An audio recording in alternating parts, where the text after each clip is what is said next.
I'm delighted to welcome today the very lovely Emma Loveheart from Home Healer. So welcome, Emma, and you'll have to immediately start by explaining to the listeners what is a home healer. A home healer is someone that's not very good with technology at the moment after this morning's debacle. But a home healer is someone that works with energy in a home. So I work remotely though, which kind of sometimes freaks people out because they think, well, how can you make any difference with the energy in my home when you don't even come here? But that is the way I work. So because I'm literally connecting to the energy. So I take my energy self, connect to the energy of somewhere else, a home. I can also do it with people, and I remove anything that we don't want to be there, that's not very nice, that's draining or negative in some way. And there's lots of variations of that as to what can cause draining energy. So does that explain it properly? A little bit, yes, a little bit. So I'm intrigued when you say you can do it with places, you can do it with homes, but you can also do it with people. So you can actually pinpoint to a person and connect with their energy. Yeah, exactly. It's exactly right. And the way I explain it is when I'm working with my own energy self. So I'm taking my energy bit of me, which is so I'd be like connecting to what I'd say is in my third eye chakra here, and I connect, kind of go up and then back down again, if that makes sense. So I'm kind of taking my energy up and I'm taking it back down to wherever I need it to go. So whether that's a person or a place or a property, and I can visualize things in my mind, so I can see an image, a kind of an outline of things. And sometimes I can be quite accurate, sometimes I'm not. Sometimes I can be really accurate and I can kind of describe the house and roughly what it looks like, what color it is, whether it's dark wood, dark brick, or white, for example. And I can sometimes get details, but that's not all the time.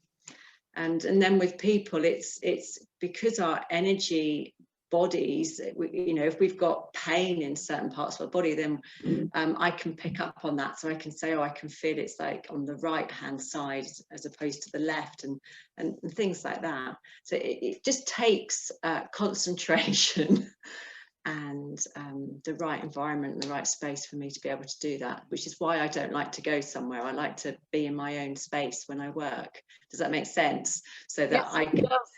Yeah, that sounds ever so draining for you. I mean, if it does sound draining. How do you protect yourself then? Because if you're picking up on other people's energy and homes that need healing and there's bad energy there, how do you protect yourself? How do I protect myself? I have a natural protection, and I've discovered this over time by talking to other people, because obviously when you come into something, you only have your own experience to begin with. So for me, when I learned about spirituality, which is when I had a premonition, which I'd never had before. So this is only going back 10 years. I say only, I mean, that's a reasonable amount of time, but not in terms of my lifetime. It's not. So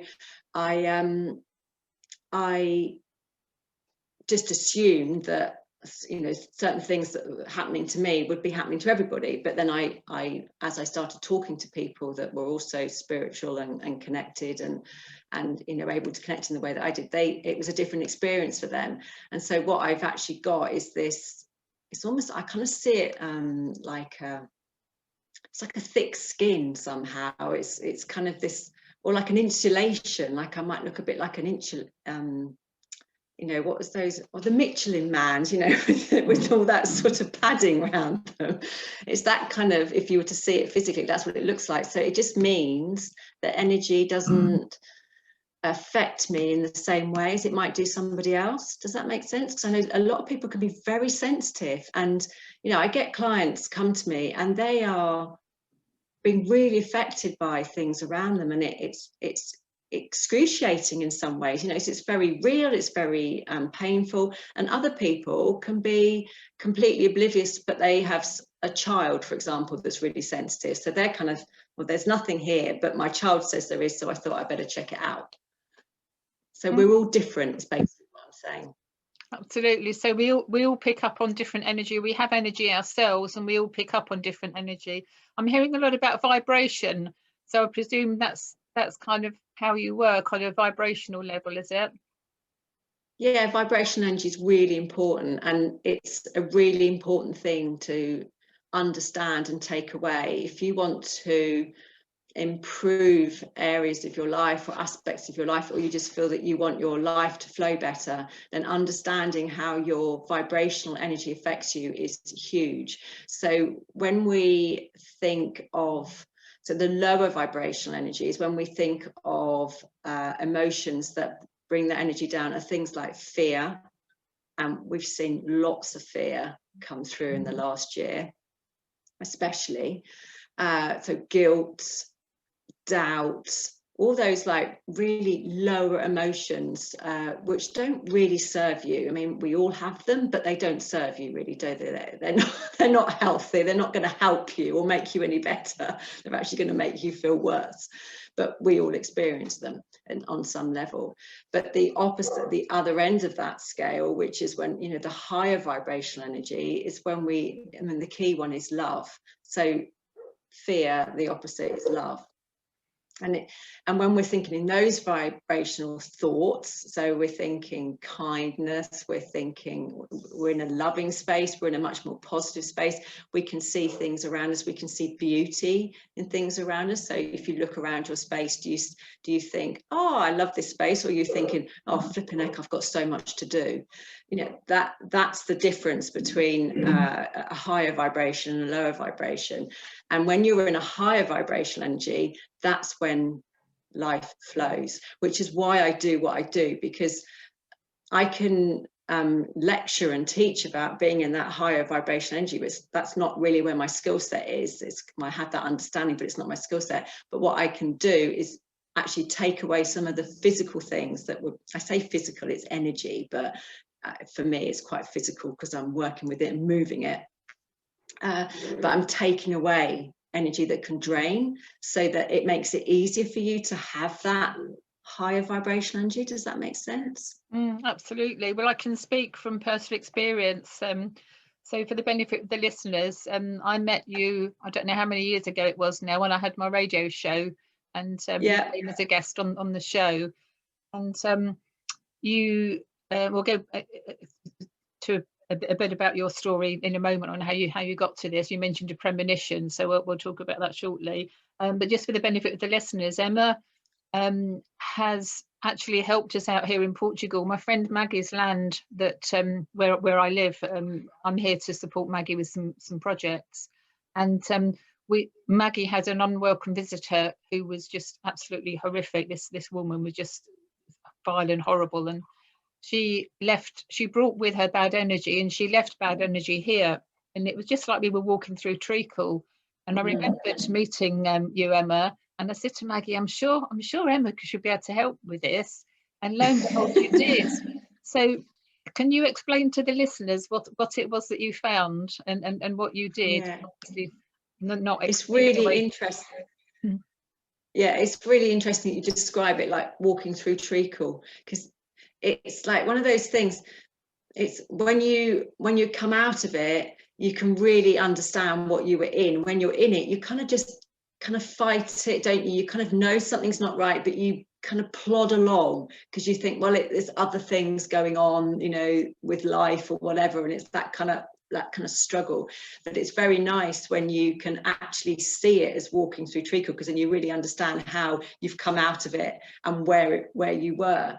So that's interesting. But there was that awful object that you had, wasn't it? Yes, yeah. This person left an object hidden in a tree, and it was disgusting. And that's what kind of brought things to a head, because we knew that Maggie and I both had a feeling. We both sensitive and pick up on vibration and energy and so on. And we both felt this walking through treacle thing. And it was a little while after this woman had finally left the land that Maggie found this object in a tree. It was hidden in plain sight, shall we say. The back of the tree was hollow, so unless you would go round the back of the tree, you know, we didn't even notice this. and there was this hideous object, which was, I put it on my Facebook page, which was a very tall statue, and it was Mary and Jesus, but it was painted in a hideous way with black masks on them, and it was just awful. So that was a catalyst really for contacting you, thinking, right, enough's enough, this is it, you know, let's see what you can do. So Yeah. what was it that you did for us, Emma? Yeah, there was lots going on because it was all interwoven, and you find that when you get darker energies at work, which was basically what was going on for you. So that object, for a start, had been cursed. It had been set with the intention of bringing bad luck, basically, which is what a curse is. But with curses, as they, in the same way that the intention has been set to bring bad, you can set the intention to bring good. So you can reverse it, basically. So that's what I did with the object first, is to do that. But then there was lots of links off of it, because obviously there was the person, that woman that had actually been there, and she was in a very dark place. Otherwise she wouldn't have been working in that way in the first place. So there was cutting connections with her. There was also doing some healing work around her, so that she couldn't send the connections back, because sometimes you can disconnect it, but then they can send it back because it's energy. So there's a lot of healing work around her, and also around someone else that was connected to her, I think a partner, if I remember rightly. It was just, but you find that it kind of, just in the same way that when we do loving things, if we do something very kind to somebody else, they feel like doing something kind to somebody else. Yeah, it kind of has a knock-on effect. If you feel good, you want to be good to others. So it's the same way with the sort of dark energies. It can infiltrate. It can seep in and get into different, various places. So that's kind of what was happening there. So it's a lot of, in terms of the work that I did, obviously there was initially the object, but then there was the kind of the tendrils that came out of that, and the connections that came out of that. And so there's a lot of healing. So I actually did a lot of healing with that person, which sounds kind of a bit, well, hang on a minute, they were really awful and did really bad things. That doesn't kind of make sense, but it does make sense, because it's cutting it off at its source so that it can't do anything else, if that makes sense. I mean, actually, what you did was a really generous thing and a very giving thing to do that, because you've obviously helped yourself by getting me involved and making your life better, but you've also had that ripple effect of helping others as well. I mean, we don't know what's happened to that person, do we? But hopefully they won't be affecting people in the same way going forward. That's ultimately a lovely gift to give is to the world, isn't it? Yes, yeah. Thankfully, it's nice to think along those terms as well, because I'm a great believer that from bad things come good things, and every cloud has a silver lining and all that good stuff. But you also helped with the land, didn't you? You found that there was some interesting things with the land as well, and it took you quite a while to go through because of the size of the land. Yeah, and that's quite common. I mean, I think definitely where you are, compared to, say, working in a place like London, the land stresses are less in the terms of the space, if you see what I mean. So when you get built up areas, the earth stresses are much higher and more concentrated, basically, which is understandable, because the land's been disturbed many times. And in built up places, land is very valuable. So it's just like we build. If there's a space you build, you don't think, oh, is this land, okay to build something on? No, it's like, will it make us loads of money? Yes, well, then we'll build on it. Whereas when you're in your situation, it's more about, you are working far more with connecting with that land, aren't you? So you're looking at, what can this land, what can we do with this land that could do wonderful things? And I know you and Maggie have got some beautiful, amazing ideas of things that you want to do with that land. So it was a real honour to be able to clear it, and work with it to make it, work for you as best as possible. So yeah, so earth stresses wise, it's something that's called geopathic stress, and geopathic stress is caused by under some geological faults underground, or underground water. And I think it's more of an issue when you're obviously living above it, especially if you're sleeping above something like that, that could really affect you if you're sensitive. But it's possible, because that's all energy, it's possible to switch that energy. So where it's draining and negative, I switch it to be positive. So immediately we just dissolve all of those earth stresses by doing a little bit of work every day. I think it took about, was it 2 or 3 weeks it took me to work because of the size. Yes. Yeah. We also had one of the dogs here. We've got rescue cats and dogs. We've got 5 rescue dogs, 3 rescue cats now. And one of the younger dogs, was barking at a certain time of the day at a certain point on the land, and that spooked us a bit. And again, that was another factor of, you know, why we called you.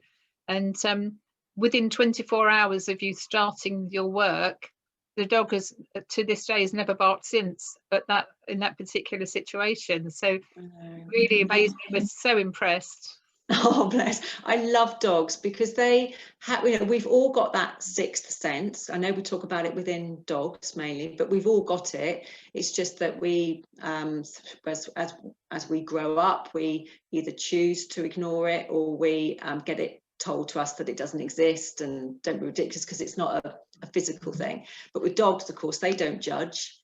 They don't have, you know, they don't make those decisions. They just feel what they feel and sense what they sense. So dogs are a brilliant indicator of what energy is going on around.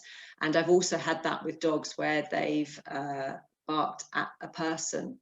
So a person could be carrying energy. And I had this example, I was reminded of it recently, actually, where one of my, a member of my family used to come and visit, and my dog would just start barking at him. And he's a man, he's quite tall, and I just thought, oh, maybe she's just, my dog is a female collie, was a bit just daunted by his height or something. And she wouldn't do it all the time, it's just when he arrived. And it suddenly dawned on me, maybe he's got some energy around him. And I actually connected to it at some point when it was a quiet time. And he'd been carrying something that he'd picked up as a teenager when he'd gone through quite a stage of a period of depression. And that's when these not so nice energies can hook on and attach to you when you're in a lower vibrational place. And I cleared it, and she never barked at him again. Wow. It's very similar, and it wasn't awful. It wasn't like, oh my goodness, this is awful. But it was just kind of, that's not quite right. Why is she barking at him and nobody else? And obviously what it allowed me to do is some healing work with him. So, I mean, he doesn't know this to this day, but he benefited. Brilliant. You also cleared some land, and you kind of did a review in some other land where we're doing the hydroponic grow facility. And Maggie was thrilled to pieces when you said that there wasn't much happening on the land as such. You know, it's lovely land, but you had to clear the shepherds and the sheep and so on, which was just incredible, particularly with the way, you know, the world is at the moment. There's an awful lot out there. But I wanted to show you. I don't know if I can show. Yeah, I can see it. Crystal clear organic. Yeah, crystal clear organic. We've just had this new logo. I can't. That is beautiful. Right, so that's Maggie's new logo, which very, very chuffed with, and that's, I think you've helped. If you don't know it, but I think you helped us to create that logo as well, and it's just been finalised yesterday, actually. That's very fitting. Yeah, that's beautiful. So let's go back to how you got into this, because you said you had a premonition, and you've been doing this for 10 years. So it wasn't okay, what am I going to do now with my life? It was more the universe going, right, this is what you're now going to do with your life, Emma, so buckle up. It was literally like, oh, what's happening to me? It was a shock, definitely a shock, and it was a big universal slap around the face that I had no idea initially what that entailed and what that meant. But essentially I had a premonition about my daughter having an accident on an imminent ski trip that we were going on. So we were due to go in the February, and around the November time, bearing in mind we'd booked everything, so we paid for everything, accommodation, all the travel arrangements, all the ski hire, literally everything was already paid for. And around the November time, I just started getting these like visions of an accident happening with her. So it was quite small, it was a bit random, so I didn't really take a huge amount of notice. But as the time went on, they got stronger, to the point that I could literally see, I didn't see the accident, but I could see everything after it. So she broke her back or her neck or something, I don't know. I don't know exactly what it was. I think it was her back, but that's what I saw. But she was paralyzed basically, and she couldn't even speak. And but she was still alive. It was, you know, it was kind of like a, I don't know, like a horror movie. I don't know. And but I could see it so clearly. And you know, when for me, it was just, this is much more than just a worry about going skiing, because skiing is a dangerous sport. I mean, we'd been before, it wasn't like it was new, but it is a dangerous sport. And so I thought, no, it was more than just a mother worrying about her children. Didn't have it about the other one, I only had it about this one. One of them. And it just got, I could see the images of me looking after her. There was all sorts of things that come into play, where I'd decorated the downstairs room, this fourth room that we had that we didn't really use or need, to be honest. I thought I must decorate it and get that done. And of course that would have been a bedroom, because there's no way I would have been able to carry her up and down the stairs as she grew. And it was like everything was set up. I'd even joined a charity which supported families with disabled children. I don't even know why I joined it. I just started supporting them, and it was literally like everything was falling into place for this event to happen. And it was only when it was a week before we were due to go, I didn't tell anybody because I was embarrassed, you know, it was weird. So I didn't tell anybody. And then a week before we were due to go, we were sat around the kitchen table, me and my two girls, and I just said, oh, some exciting girls, we're going skiing next week. And the eldest one, that I'd had these visions about, just sat there, burst into tears and said, Mummy, I'm so scared something's going to happen. I don't want to go. So can you imagine? I'm like, nor do I. Well, and we were sat there sobbing. I mean, it was so emotional. I can't even tell you. And yet all I'd had, it was these visions, but yet it was much more than that. We felt it all. It was the most bizarre thing. So of course, what happens then, I mean, in terms of the end of that story, was that we didn't go. We just cancelled everything. We got everything back, and we didn't lose a penny. So it was absolutely the right. So from that point of view, I know that, you know, in terms of the decision, it was the right decision, because it all flowed and went into place. We got everything back. But of course, it raised a huge amount of questions for me, because I'd never experienced anything like that before. And so I just started asking around, and I actually found that I had loads of my friends were spiritual. Funny that, but I had no idea. So I had this ready-made network, unbeknownst to me, that were there to support me, which was amazing, obviously, because it was daunting, it was challenging. And I don't know if anybody's listening that's had a similar experience where it's very sudden. What happens is everything comes at you, so you suddenly get all these spirits coming at you going, hello, hello, hello. And so every time you go, in the early days when I used to go to bed and go to sleep, and of course you get that downtime when you go into that quiet time, I was bombarded with spirits. Oh, can you give a message to so and so? These are like friends of mine, mothers coming through. A friend of mine's son had committed suicide, he came through. He's just like, please thank Dad for the flowers. And so I get all these messages, and I'm debating whether to give them. And this particular friend whose son had committed suicide, I did end up saying, because I was talking to him, and he said, oh, my son died yesterday. And I just said, I'm really sorry, I've got to tell you this, but he's come through to me, and he wanted to say thank you for the flowers. Well, this poor friend of mine just burst into tears, because he said he takes flowers to him every day. And I didn't know that. I had no idea. And so, you know, it was really like, oh, that was the right thing to do, to pass that message on. But it's very hard. It's like a big pressure on you when you've got all these things coming in. So that was the kind of beginning. So it's beautiful in some ways, but it's also very difficult to manage and quite challenging, because it's like, how do you deal with it and what do you do with it all? And then there's the learning that comes through, just all the spirits coming through, or the, I mean, I'm walking down a canal path, and I walked past this young lad who was coming towards me, and we were just walking past each other, and he had his hoodie up, so he's a bit of a lad, and he just walked past me, and I got a massive thump to my stomach, doubled me up, went to my knees. He carried on walking. He'd come nowhere near me.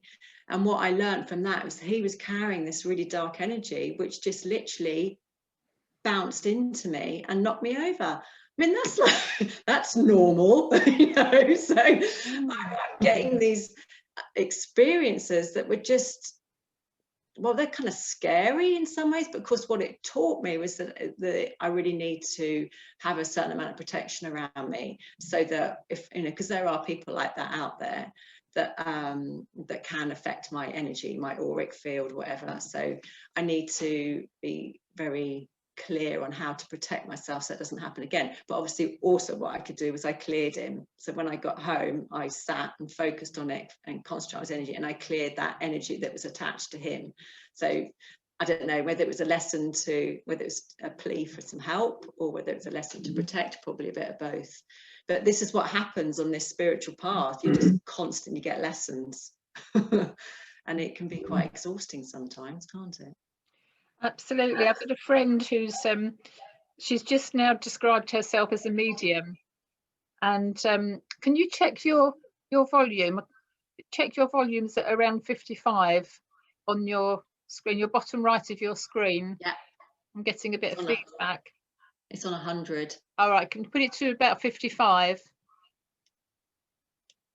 There. Yeah, I'm sure that's a bit well, but we'll carry on. Yeah, so I've got a friend who's been having exactly what you've been saying, and she's been telling me about all these spirits, and particularly children and animals have been coming to her as well, and most of it good, but some of it really quite dark. And a friend of ours, a mutual friend of ours, died actually last week, and the day after, well, in fact the same day the friend died, this other lady had a message for me from the friend, which was really quite comforting, and it made me smile. I haven't told the daughter yet what the message was, but I'm sure in time, if she wants to hear, the message will be available to her. But yeah, it is a responsibility, isn't it? It is. That's a good word, actually, responsibility, because it's like, I didn't ask for you to come through, I'm not actively looking for you, but yes, you've obviously recognized that I can, and they get excited, the spirit world gets really excited when you connect. They're like, oh, it's somebody else we can talk to, we can communicate through, how exciting. So I get it, and it's lovely, but it can be a bit of a burden sometimes. Yeah, it's a responsibility, but also you have the duty of care, because do you pass the message on, don't you? Is it your place to pass the message on? My mum's sister was quite spiritual, well, I say she was spiritual. She used to attend a spiritualist church. My cousin got killed in a horrible accident, and she was already vulnerable with mental health anyway, and that tipped her over the edge. And then she started going to the spiritualist church, and my cousin would send messages through a medium at the church to her, and of course that gave her great comfort. My dad died 6 months before I got married, and my aunt had a message from dad to me, and my mum was horrified. She couldn't cope with it, and it was a message that for me made perfect sense. So my mum never reconciled with that side of things, although she was coming round to natural healing and so on before she passed a few years ago. But it's very interesting world. So this premonition that you had, that was a real wake up slap around the face, as you describe it. How did your family take to this? Because mum now suddenly do we have to go down?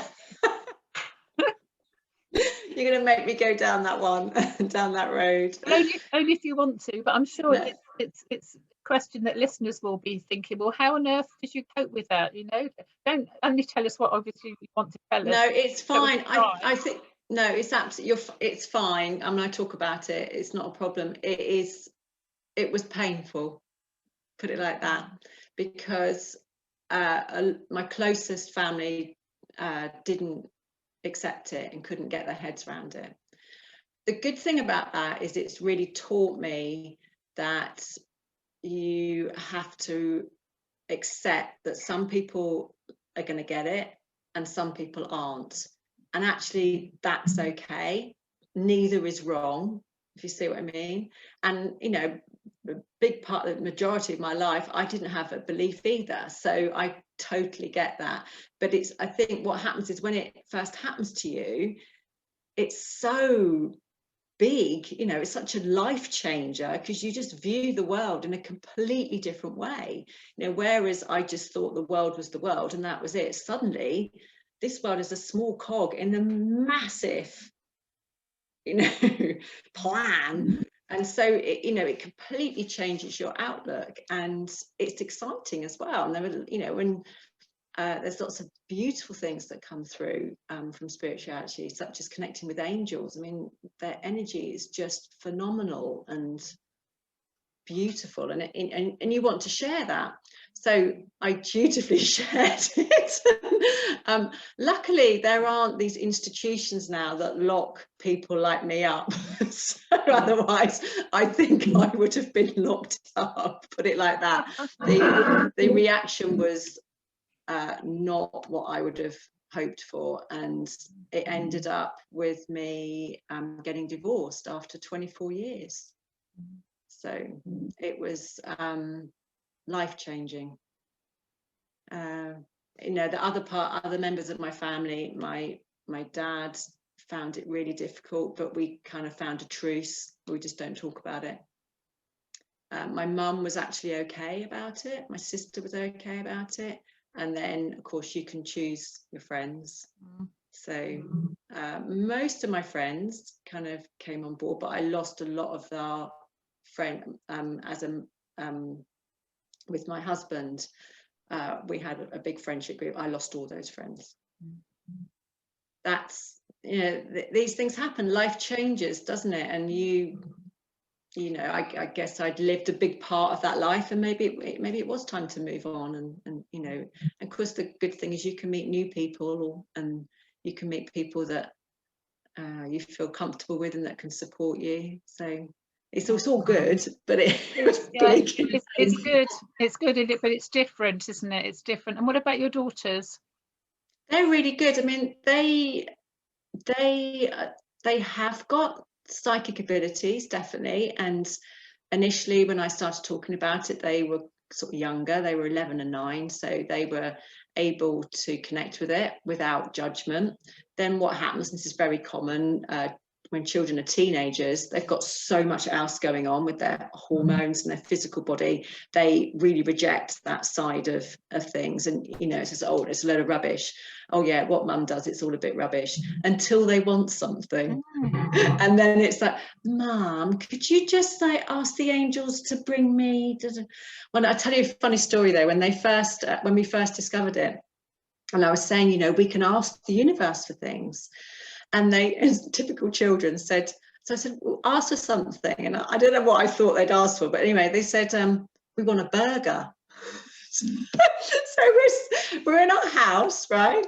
At like, I don't know, was it 8 o'clock in the evening? We'd had supper, and they said, we want a burger.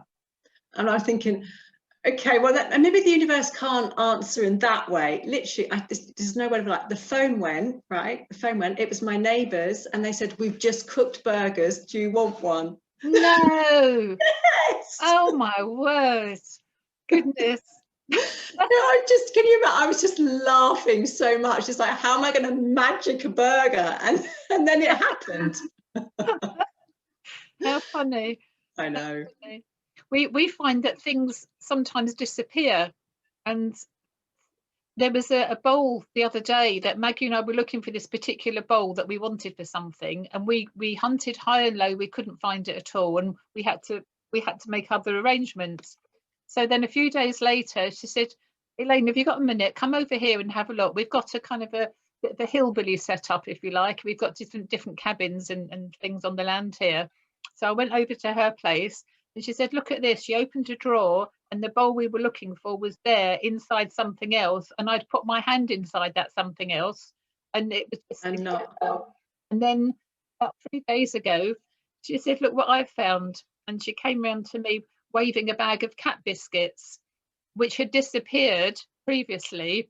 And we're thinking, oh, here we go again. Somebody's having a lark, because she thinks it's her dad that's teasing and messing about and what have we. Yeah. Anyway, I've got one of the cats, one of the rescue cats has been semi-feral for 3 or 4 years here with Maggie, and she's now she's adopted me basically.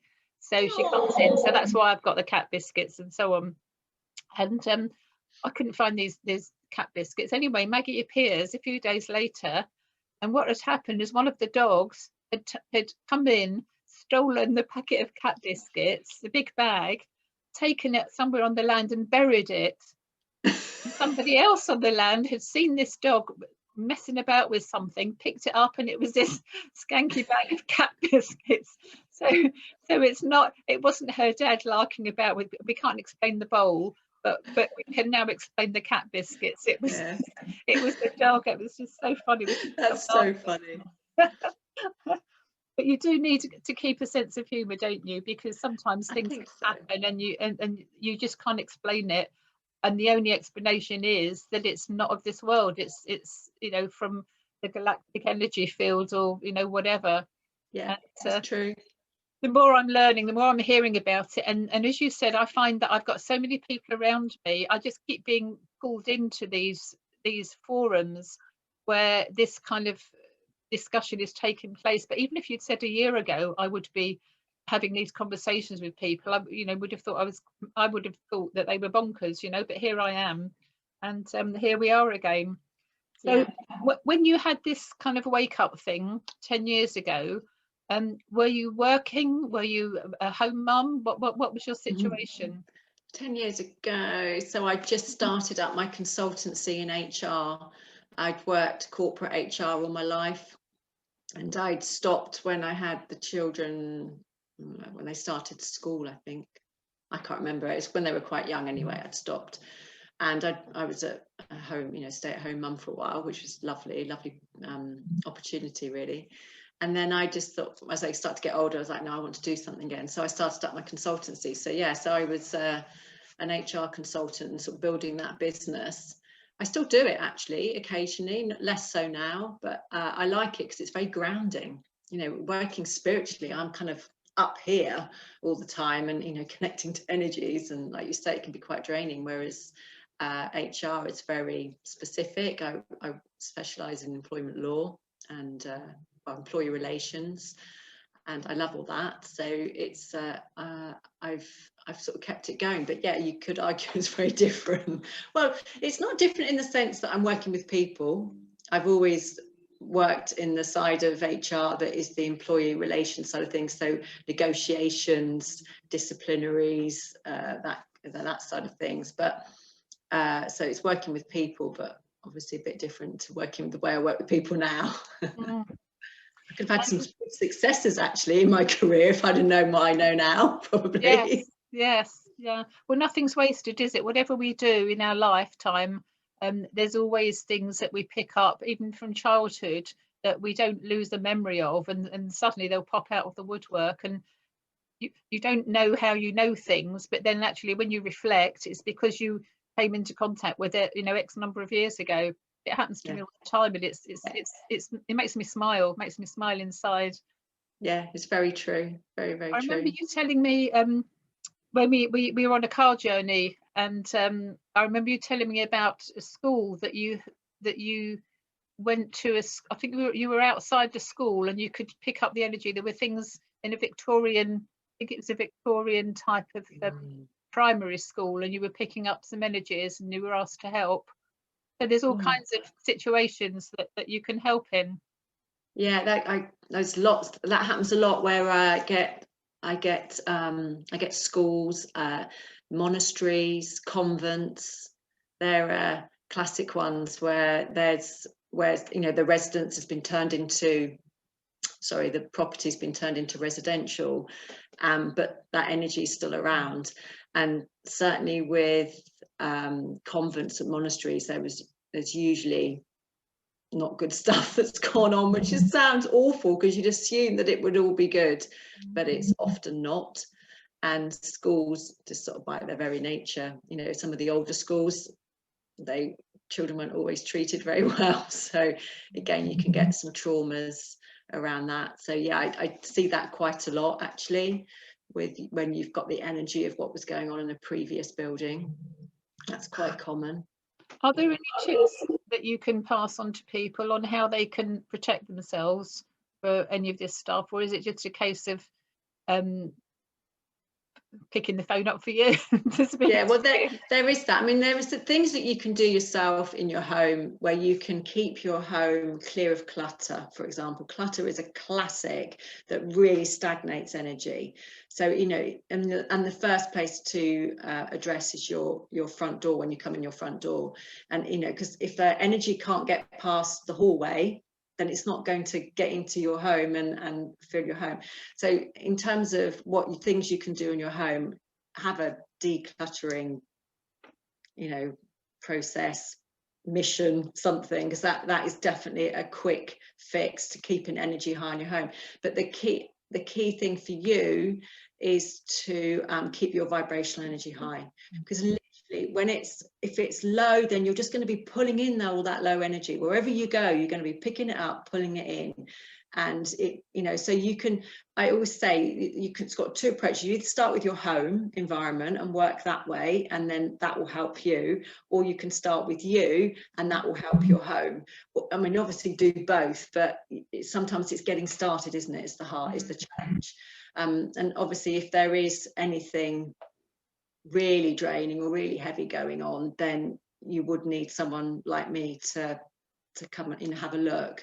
But I offer free assessments, so there's no lose situation for you. If you do feel there's something there, then I assess for free, and then we'll see what's going on and take it from there. So there's no cost involved in that respect, just to get things checked out if you have any concerns. But definitely your own energy is really important. I get accused in my family of said, Mum, you're so positive. Not everybody can be as positive as you are. And it's sometimes off-putting for people who aren't positive, because they think, how can they be positive? And then they give up because I'm so positive. I said, well, I can't help the way I am. I'm aware of how I am, and I know I'm too much for some people, but I've come to the conclusion now, when things happen to us, as you've mentioned, you see the world in a different way, don't you? You see people in a different way, You see the world in a different way. And it's an acceptance that we can't solve the world's problems, but we can affect our own vibration, those around us. We can give out nice thoughts and positivity and do kind things and pay it forward and all that lovely stuff. But it's up to other people how they choose to interpret what we give out. That's not for us. It's not our position. We don't have any power over that, but all we can do is be ourselves, be grounded in our own. I keep hearing the word sovereignty, which I've always associated with royalty, but it's not. Yes. It's our own. Basically, being who we are, being authentic in our own skin, and being grounded as our own person. Yeah, because we're all on our own spiritual journey, and you have to accept. So like I had to accept very early on that people aren't all going to be with me on what I'm experiencing, but that's fine. We can still get along, so that's absolutely fine. So yeah, don't ever stop being positive. Please, because it's lovely. You mentioned health, so how can you help people with their health? You've mentioned that you can identify with some people that where their pain is, for example. Can you expand a bit more on the health side of things? Yeah, so it's a lot about if you're carrying some energy anyway, it's going to have an impact on your health. just on your energy, so we can work on clearing that. But then it's that taking that a step further is working spiritually, is when we have, and this is kind of sometimes quite hard to get your head around, is when we have pain, it is we are being taught something, we are needing to learn something. So I mean, I'm sure you can understand this with what you do, but there's always an emotional attachment to a physical pain. It's not just something physical. Now, I've been through a lot of healing physically, and yes, I had to do all the nutrition and everything, you'll be pleased to hear, to work with that, but it was also all the emotional stuff as well, and it's all interconnected. And so that's what I mean. It's kind of there's kind of, I suppose there's lots of elements in there. There's the physical element, there's the emotional element, and then there's the spiritual element. So they all intertwine and have an impact, but the spiritual side of things, obviously, I can affect. I mean, I've had people before where they've had immense pain down the back of their neck, literally like their neck had been sliced, you know, kind of like a diagonal across their neck, and turned out in a past life they'd been killed by a knife straight in that exact place and had been cut, and it was the energy of that past life that they were experiencing pain now. So that's when I say I can, sometimes things like that can come up that can be causing pain in this lifetime, but it could actually be from something, a spiritual connection of some kind, or an energy connection of some kind. And past life is one of those, but there's others. Right. Wow. Maggie and I both had past life regression session with a lady recently, and it was just absolutely phenomenal, and a combination of what you did for the land and here, and with this lady. I didn't know that you did the you know, the health and the regression side of things, so I'm glad to know that now as well. It just comes up, you know. Honestly, Elaine, you should be flying with all this healing work you're having done. I am. It's sickening. You know, people say to me, because I'm 64 now, and I seem to be getting younger every day. And people are often commenting, and, you know, my energy and my youthful outlook and this sort of thing, which is great. And I know that for some people, again, it's a responsibility, because they kind of hang on every word I say, so I have to be careful on how I phrase things and so on. But also, you know that I'm a direct and I'm a no nonsense speaker, and that's not for everybody either. So I did start with a health warning. But you know, because of the network that has kind of found its way around me, I've got access to lots of fantastic people that I can pass people on to, like yourself, when I recognise, or the person recognises, that we're not a good match. So it's lovely that all these skills are now coming out to the fore, and we're able to talk about them, because even a few years ago, you know, we would not have been having this conversation. No. There would be no audience, there'd be no appetite for hearing this, you know, whether, you know, two bonkers old lady, no, oh, sorry, I'm not bonkers old lady, you're younger. I'm not far behind.